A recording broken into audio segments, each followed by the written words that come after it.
Para mí lo importante de mostrar en esta historia es cómo estas personas que toman la decisión de migrar a través de la selva, buscando llegar a la frontera con Estados Unidos, ingresar a los países del norte de América, están absolutamente desesperados. Yo creo que es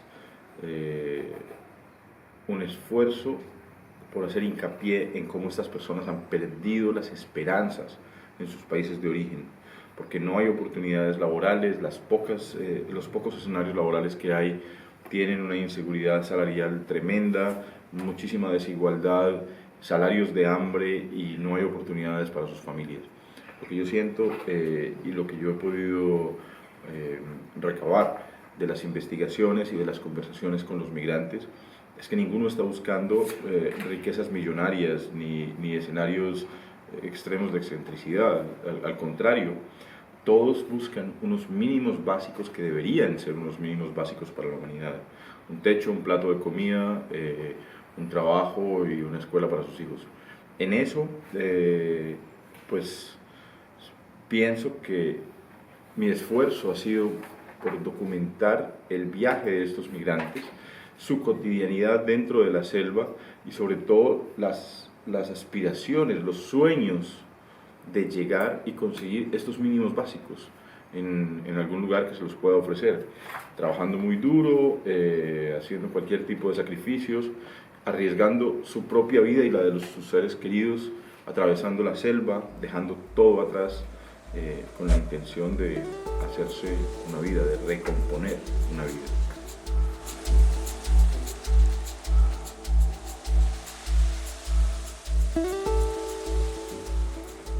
Yo siento que la migración tiene origen en países desestabilizados que no pueden ofrecer a sus ciudadanos unas condiciones mínimas de vida.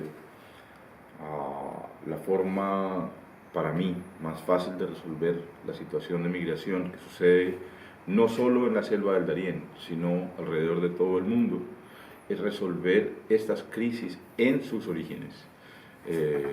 Países bloqueados, países con sanciones económicas, países explotados, países destruidos, por supuesto van a dar origen a grandes grupos de migrantes. Sí, como sociedad global, sí desde los gobiernos, sí desde los tomadores de decisiones y los grupos de empresarios poderosos, se establecen políticas más solidarias con estos territorios, con certeza el número de migrantes en todo el mundo va a disminuir. Queda un escenario al margen y es la migración ambiental o la migración por la crisis climática, que también pienso yo que debería resolverse desde la solidaridad, porque encuentro en estos y todos los migrantes, quiero decir, los migrantes por crisis climáticas y los migrantes por crisis sociales o económicas, un común denominador y es la búsqueda de unos mínimos, la búsqueda de comida, salud, educación y oportunidades. Y esos son unos mínimos que se pueden resolver de forma global. Yo siento que es importante poner el tema en la mesa. Yo siento que hay varios periodistas y fotógrafos que estamos trabajando en temas de migración. Hay varios periodistas y fotógrafos que nos hemos interesado levantar la voz, en poner un poco de luz sobre el asunto. Y siento que mi compromiso como periodista se juega en ese campo, en el campo de poner luz sobre esto, fotografiar, publicar y hacer que el tema esté en boca de las personas que siento que pueden ayudar a tomar decisiones que apunten a solucionar esta problemática.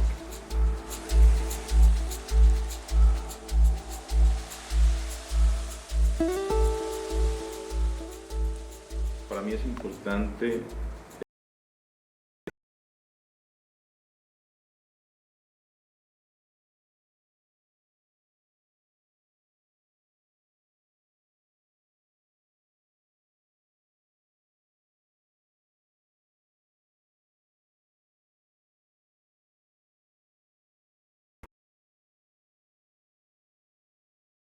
...50.000 migrantes atravesaron la selva del Darién. En 2022, 250.000 migrantes atravesaron la selva del Darién, mayoritariamente venezolanos, 30% de ellos niños. En 2023, hasta agosto, 320.000 migrantes habían atravesado la selva del Darién y la proyección del número para cerrar el año es por encima de los 400.000 migrantes. Eso significa que hacia mediados del 2024 vamos a estar llegando al 1.000.000 de migrantes que han atravesado la selva del Darién en busca de los Estados Unidos. Eso es un número macro que me interesa, pero también me interesa entrar en los detalles. Y me interesa entrar en los detalles, entrar en la singularidad, porque pienso que es la forma en la que los lectores, las audiencias, los tomadores de decisiones se identifican y entienden la historia uno a uno. Entonces quiero hablar de 320.000 migrantes que han atravesado la selva del Darién en 2023, pero también quiero hablar de Luis Miguel y su hija Melissa de 4 años. También quiero hablar de Ángel ayudando a Sara, una niña de 7 años que estaba separada de su madre. Quiero hablar de las historias precisas, de las historias puntuales, de la familia de Hamlet Ortega y sus 3 hijas viajando desde Venezuela hasta Perú y luego atravesando la selva. Porque siento que es ahí en donde somos capaces como lectores y como audiencia de entender el drama y de entender las dificultades reales que enfrentan estas personas, alejarnos del número macro y entender que estos son seres humanos, vidas con características y capacidades, y que desde ahí es de donde deberíamos incentivar la solidaridad.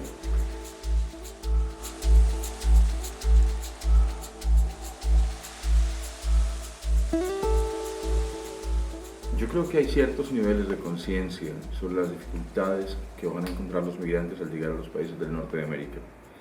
Y digo ciertos porque también creo que la esperanza es tan grande que opaca y que supera cualquier miedo y cualquier temor o cualquier conocimiento sobre los escenarios menos favorables que van a encontrar. Yo creo que ellos son conscientes de la xenofobia, yo creo que son conscientes de la discriminación, yo creo que son conscientes de las dificultades legales, yo creo que son conscientes también de la diferencia salarial en la que ellos van a recibir pagos inferiores a los pagos normales que debería recibir cualquier otra persona.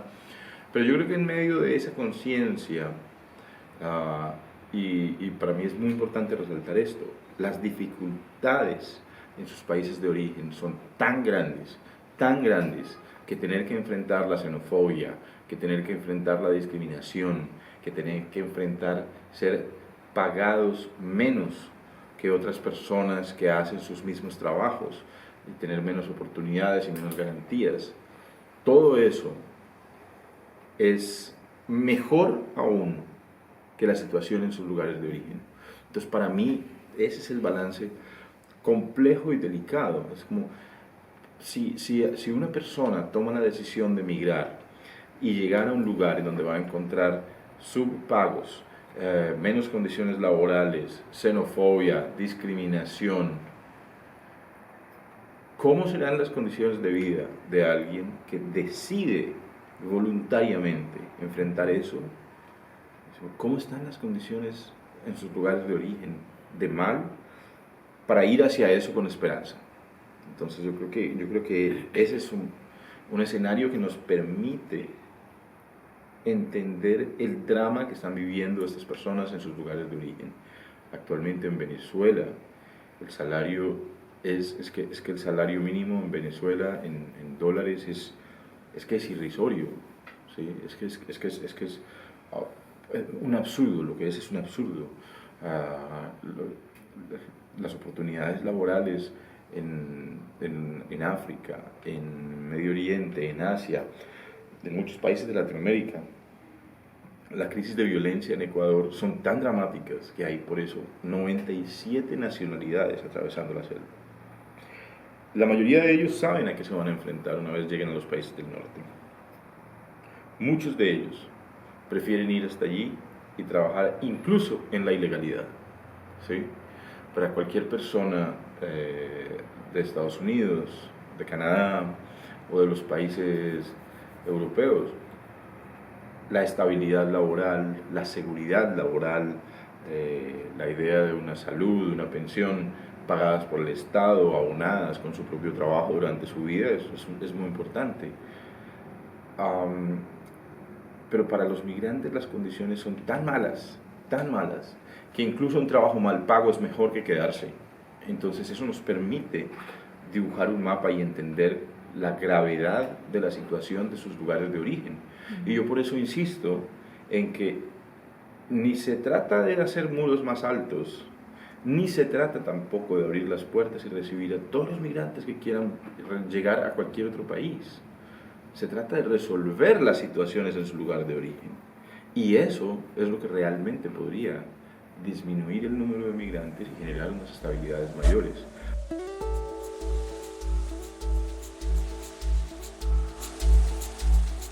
¿Quiénes están moviendo a estos migrantes? Y yo, después de más de 7 años de trabajar en migraciones, me hago una pregunta. ¿Estos son mafias? ¿Estos son coyotes?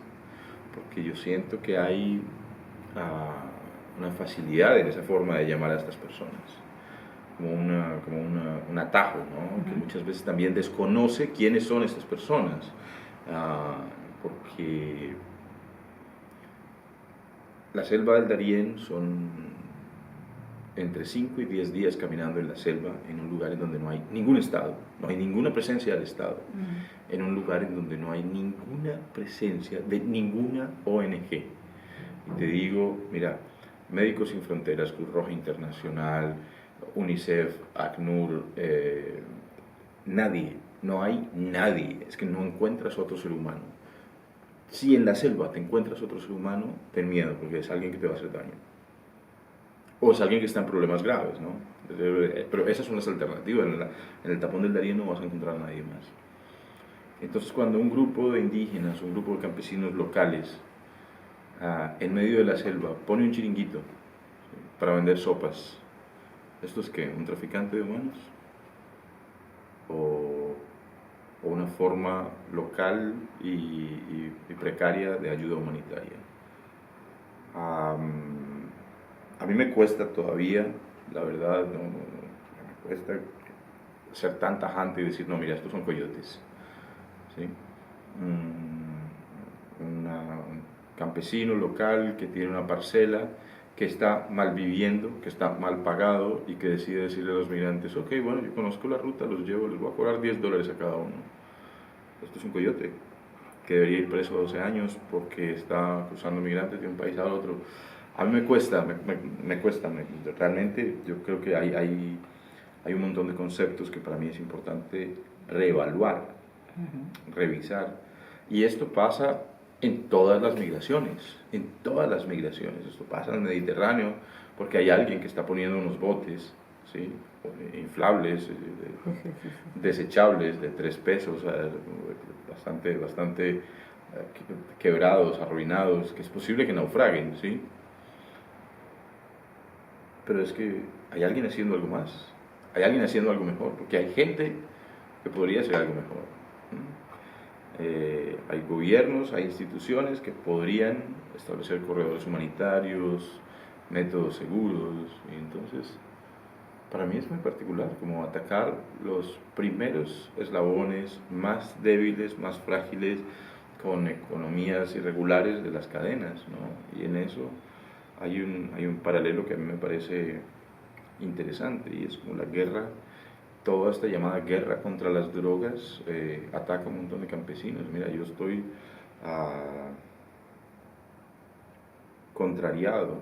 estoy un poco contrariado con toda esta idea de que estoy caminando por las calles de Europa y veo que en las tiendas venden marihuana, en cada tienda venden marihuana. Y es que yo conozco un montón de colombianos que están presos porque vendieron marihuana, tenían en su bolsillo marihuana, y conozco un montón de colombianos que murieron por la guerra en contra de la marihuana. Entonces me parece pues es como que pues matemos a la gente que está cultivando marihuana. Y ahora hay grandes compañías enriqueciéndose en el mundo, que está bien, bueno, esto es un negocio vendiendo marihuana, pero ellos no sufrieron la guerra. En Colombia siguen atacando a los campesinos que siembran coca para producir cocaína, y han muerto los campesinos, ¿no? Están marginados, mal pagados. Entonces siento lo mismo, esto es como estamos como humanidad, estamos estructurando y estableciendo un montón de conceptos hipócritas para atacar los eslabones más débiles, los menos favorecidos, los más frágiles de la población. Y al otro lado hay unas personas con corbata que sacan pecho y se enorgullecen de sus acciones, y es como, no, mira, o sea, ¿qué nivel de hipocresía? Si estos son grupos organizados, mafiosos, que se enriquecen y que hacen millones, más allá de juzgarlos, para mí creo que todos estos grupos que trafican personas o drogas o lo que sea, son el resultado de políticas de gobiernos que han tratado de dar la espalda a estas situaciones, que no son capaces de mirar de frente a lo que está sucediendo y que se escudan en mentiras para camuflar sus ideales y sus intereses personales.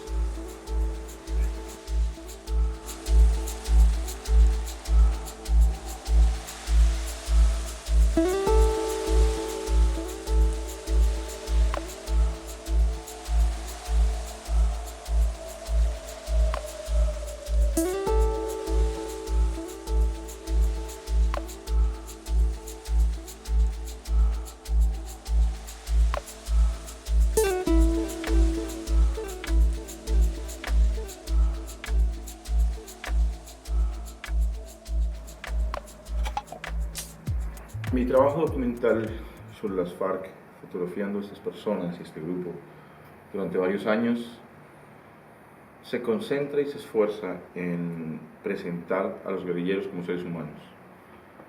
Suena redundante, como humanizar un humano, suena casi sin sentido, pero el esfuerzo de muchas personas durante más de 50 años de guerra en Colombia por deshumanizar a los combatientes tuvo un lamentable éxito, no solo en la población colombiana, sino en la población global.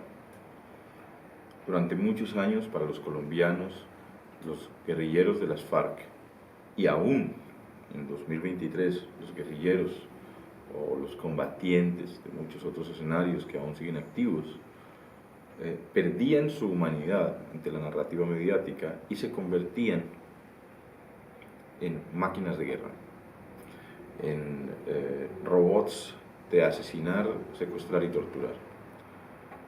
Y para mí, no en un ejercicio de lavar la imagen de nadie, porque la guerra es innegable, desafortunada, sangrienta, cruel y dolorosa, pero sí era importante reencontrar la humanidad de estas personas, entender sus orígenes, entender sus motivaciones, entender la falta de oportunidades y el abandono estatal como uno de los factores más importantes en la formación de este tipo de grupos de guerrillas. Lo que encontré a lo largo de 10 años de documentación de los guerrilleros de las FARC fue campesinos, campesinas, indígenas y comunidades afro que estaban en total abandono por parte del Estado. Comunidades que nunca tuvieron oportunidades reales de desarrollo, sea como sea su idea de desarrollo. Porque un punto importante que me parece plantear es que desarrollo no es cemento, desarrollo no es vías, desarrollo no es internet para todo el mundo. El desarrollo es una medida muy personal y una medida que debe tener en cuenta la opinión de las comunidades locales. Desarrollo para las comunidades indígenas que viven en las orillas de los ríos del Chocó y Antioquia muchas veces significa tener un río limpio, sin una represa por donde pueden navegar en sus pequeñas canoas de madera y pescar los pescados que van a comer. No estamos hablando de pesca industrial, ni siquiera estamos hablando de pesca artesanal para el comercio, estamos hablando de pesca de supervivencia, de autoconsumo. Muchas comunidades no quieren energía eléctrica porque no la necesitan, no saben vivir sin ella. Muchas comunidades prefieren una escuela con un educador local en lengua indígena que una beca en el MIT. Con eso, y desafiando un poco la versión, digamos, más común de desarrollo, en la que desarrollo es cemento, energía eléctrica, y estudiar un PhD en Estados Unidos o en Europa, sí he encontrado que hay comunidades que en Colombia viven todavía hacinadas, asediadas por la guerra, rodeadas de minas antipersonal, situaciones difíciles porque muchas veces ha sido el Estado el que ha tratado de desplazarlos, ya sea para comprar sus territorios a precios más bajos o para utilizar sus territorios para sus otras perspectivas de desarrollo. En esto yo espero que mi proyecto verde haya ayudado para que muchos colombianos encuentren al otro lado de los fusiles vidas y personas con las que puedan reflejarse y entender cuáles fueron las causas que dieron origen a este conflicto de más de 50 años, del que pienso que todavía no se han resuelto los motivos que dieron origen a esa guerrilla, y sin justificar la guerra, porque es injustificable, entender cómo estamos todavía en deuda con nuestro país y con nuestros hermanos, con ciudadanos, de resolver la situación de abandono que se vive en gran parte del territorio colombiano.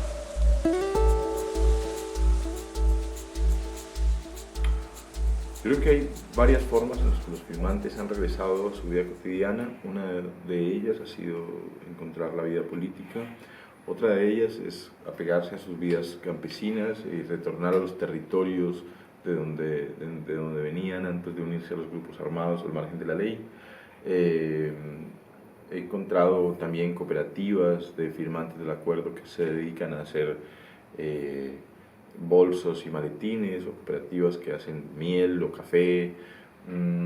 Entonces lo que encuentro allí es un esfuerzo grande por reintegrarse a la sociedad, organizados de una forma política, pero también tratando de rehacer su vida.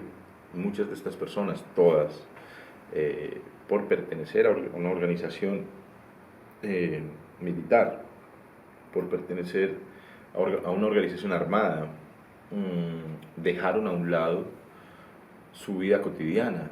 Entonces lo primero que vimos fue un boom de nacimientos, ¿no? Y estamos a medio camino porque van unos 7 años de la firma del acuerdo. Seguro en 7 años vamos a ver un boom de quinceañeros y quinceañeras, hijos de firmantes del acuerdo. Y a mí eso me parece interesante, como encontrar ese ciclo. Entonces, eso, muchas mujeres, muchas parejas encontraron la maternidad y la paternidad, la forma real de hacer una familia, y encontrar desde allí el amor, que era el sueño de muchos. Otros querían tener una parcelita con 2 o 3 vacas, o cultivar algo en el campo, poner unas colmenas con abejas para hacer su miel, o montar una pequeña empresa, una microempresa que hace maletas y mochilas. Entonces lo que he encontrado es como un sueño muy natural, casi como un regresar a la adolescencia para empezar de cero en muchos de ellos, utilizando sus conocimientos organizativos y asociativos.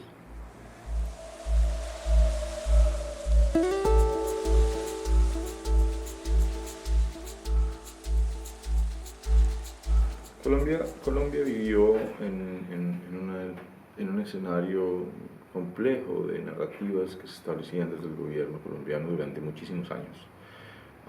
Y yo creo que la forma fácil para muchos ciudadanos era entender que un guerrillero era una persona que quería usar las armas y venganza, y sed de sangre, sin ningún tipo de explicación, sin ningún tipo de sentido, solamente como matar por matar, que es una mentira grave. Yo no estoy diciendo que no hubiera a lo mejor 1 o 2 que quisieran hacer eso así, pero la generalidad era bien diferente. Hay una foto que es la foto que cierra mi libro, para mí es también un mensaje de esperanza. Es una mujer guerrillera que se llama Vanessa, y es una foto de Vanessa cargando a su hija Manuela, que tiene 2 meses. Cuando yo me senté con Vanessa para preguntarle cuándo se había unido a las FARC, la respuesta me dejó perplejo. Ella no sabía cuándo se había unido a las FARC. Y no lo sabía por varios motivos. El primer motivo es que para Vanessa y su comunidad los números nunca fueron muy importantes. Vanessa no sabía cuántos años tenía, Vanessa no sabía a qué edad se había unido a la guerrilla, Vanessa no sabía qué fecha era su cumpleaños. Y es eso, nosotros vivimos en unas dinámicas en las que los números son muy importantes, las fechas son muy importantes. Mira, yo sé a qué edad me gradué del colegio, a qué edad empecé a trabajar en un periódico, yo recuerdo días importantes de mi vida con fecha y año. Yo, pues con certeza me sé mi día de cumpleaños, el número de mi cédula, el número de mi teléfono, pero para Vanessa y para muchas comunidades en Colombia esos números no son tan importantes. Y Vanessa me contaba que de chiquita ella vivía en su casa, en la orilla del río Baramá, y por su casa pasaba la guerrilla. Pasaban, a veces quedaban, saludaban, estaban con sus padres, y ella jugaba con las mujeres guerrilleras, pero era una niña. Ah, y los guerrilleros entraban a su casa, que era una casa sola en medio de la selva, se quitaban los uniformes y se iban al río a tomar una ducha. Luego volvían, tomaban sus uniformes, sus armas y seguían. Y un día Vanessa se fue con ellos, pero ella no sabe cuántos años tenía. Y luego quedó en embarazo y tampoco sabe cuántos años tenía cuando quedó en embarazo. Y la foto de Vanessa cargando a su hija Manuela de 2 meses, esta es su cuarta hija. Después de esto, Vanessa tuvo 3 hijos más. En este momento Vanessa tiene 7 hijos.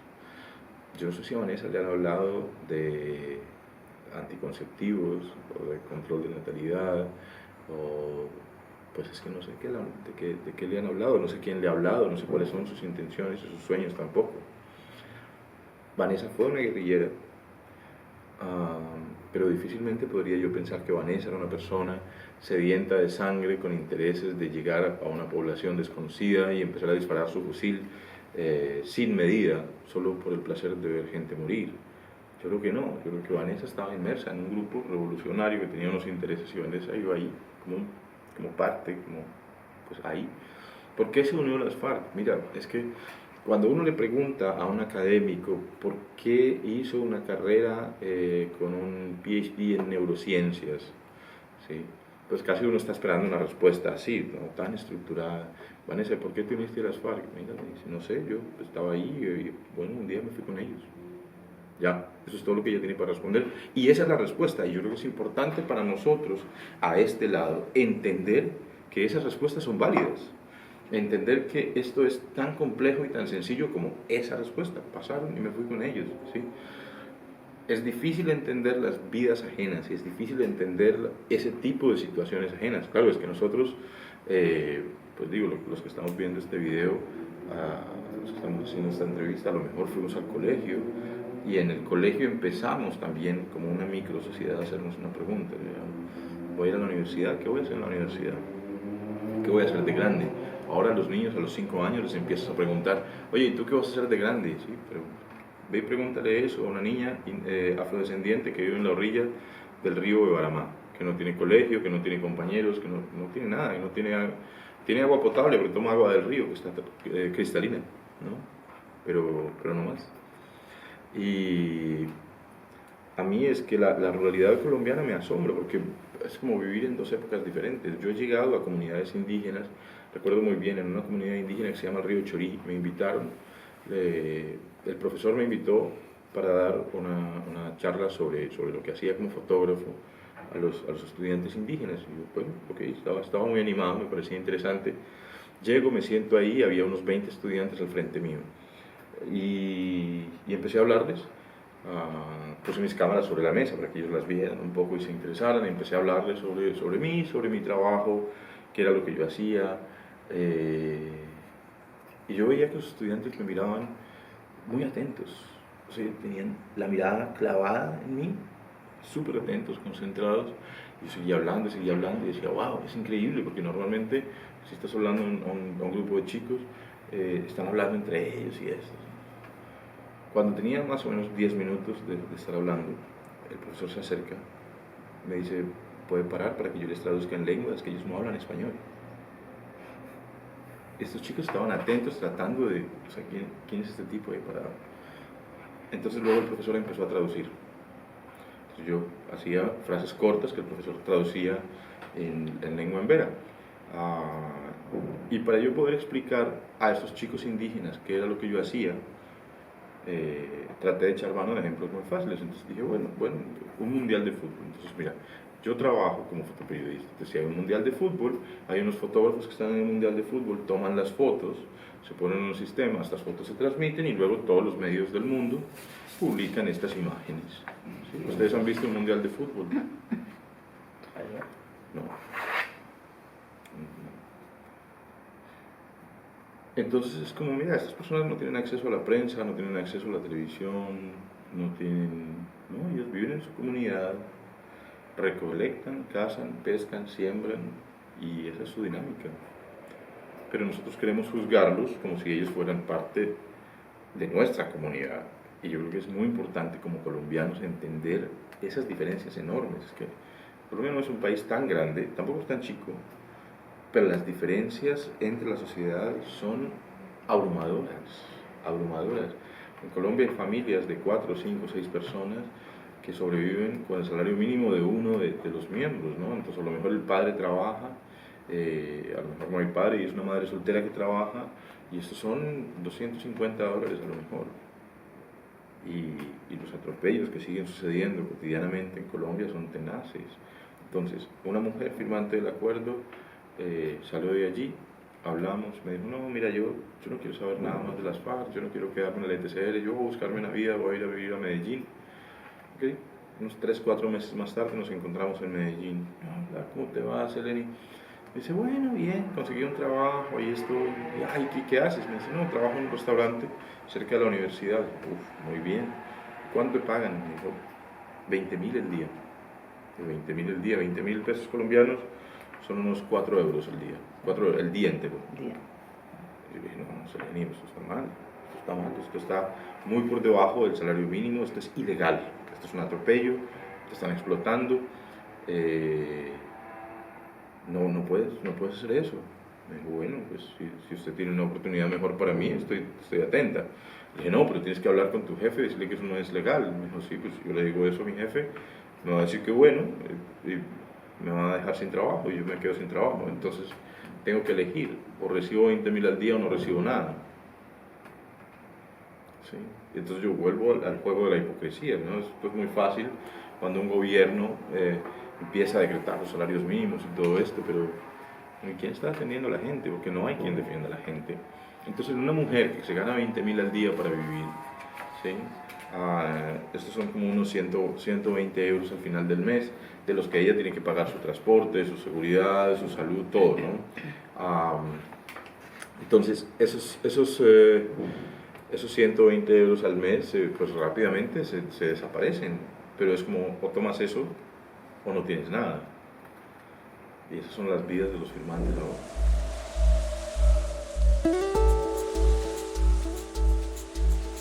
Yo creo que hoy los retos locales del fotoperiodismo, en cualquier escenario, sobre todo se centran en la ética y en el acceso. Con el conocimiento sobre la fotografía, muchas personas han tomado la decisión de censurar a los fotógrafos, porque saben que una fotografía puede tornarse en denuncia, una fotografía puede tornarse en una voz que ponga un poco de luz sobre algo que se ha mantenido escondido. Entonces, por supuesto, en la comunidad de Las Pavas, en el brazo del Papayal del río Magdalena, las comunidades campesinas que están muriendo de hambre, que están con niños en hambrunas que parecen las del África, no permiten que los fotógrafos lleguen ahí porque no quieren que el país y el mundo se enteren de esto. Entonces hay un reto de censura grande y complejo que sucede en Colombia y sucede también en otros lugares del mundo, por supuesto. El dilema ético siempre ha estado presente y hoy más que nunca es algo que se hace vigente en todos los escenarios,